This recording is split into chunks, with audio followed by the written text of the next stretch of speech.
We provide you the platform to turn your dreams into reality. Give wings to your aspirations with KR Mangalam University.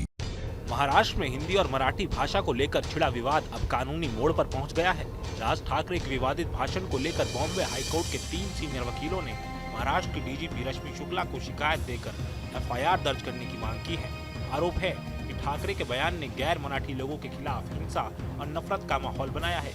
वकीलों का कहना है कि भाषाई आधार पर की जा रही मारपीट की इन घटनाओं से संविधान का सीधा सीधा उल्लंघन हो रहा है, इसलिए राज ठाकरे पर राष्ट्रीय सुरक्षा अधिनियम यानी एनएसए के तहत कार्रवाई की जानी चाहिए और एक उच्च स्तरीय जांच कमेटी से इसकी जांच करवाई जाए।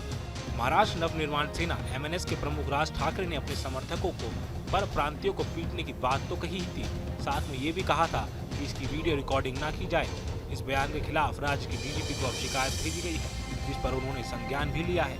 5 जुलाई को मुंबई के एनएससीआई डोम में आयोजित एक सार्वजनिक सभा में राज ठाकरे ने जो बयान दिया वह विवाद की जड़ बन चुका है। उन्होंने कहा, अगर आप लोग परप्रांतीय लोगों को पीटते हैं तो उन्हें पीटें, लेकिन इस मामले का कोई वीडियो न बनाएं। इस बयान को लेकर शिकायतकर्ता ने आरोप लगाया कि यह न सिर्फ उकसावे वाला है बल्कि अपराध को बढ़ावा देने और सबूत छुपाने की मानसिकता भी दर्शाता है, जो भारतीय कानून के तहत गंभीर अपराध की श्रेणी में आता है।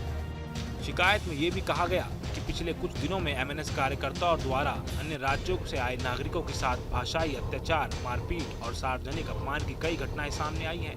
इस घटना को संविधान विरोधी बताया गया है, जो राज्य की सामाजिक सद्भाव और कानून व्यवस्था को सीधे तौर पर चुनौती देती है। इस बीच मुंबई से सटे विरार में एक रिक्शा चालक की पिटाई का मामला भी सामने आया। आरोप है कि मराठी भाषा का विरोध करने पर उसे निशाना बनाया गया। इस मामले में एमएनएस और यूबीटी के 11 कार्यकर्ताओं पर एफआईआर दर्ज की गई है।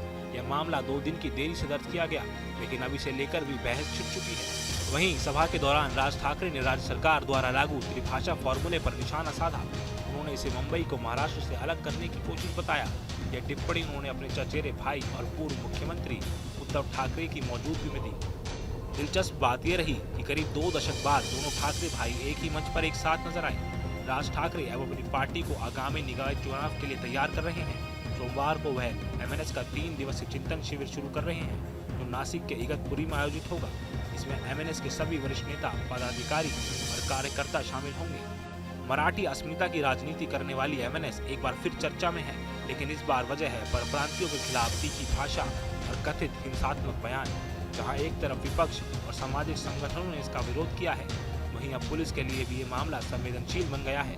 अब देखना ये होगा कि राज ठाकरे के खिलाफ क्या कार्रवाई होती है और क्या इस विवाद को लेकर उनकी गिरफ्तारी तक बात पहुंच सकती है। खैर, ये तस्वीर आने वाले कुछ दिनों में साफ हो जाएगी और इस खबर में जो भी अपडेट होगा हम आप तक पहुंचाते रहेंगे। Bureau report, news nation. जहाँ भक्ति है हर शब्द में, कथाओं में छुपे हैं दिव्य रहस्य और ज्योतिष देता है जीवन को दिशा। धर्म से जुड़ी हर बातों को जानने के लिए हमारे चैनल स्तुति को सब्सक्राइब करें। चैनल पर जाने के लिए इस लिंक पर क्लिक करें।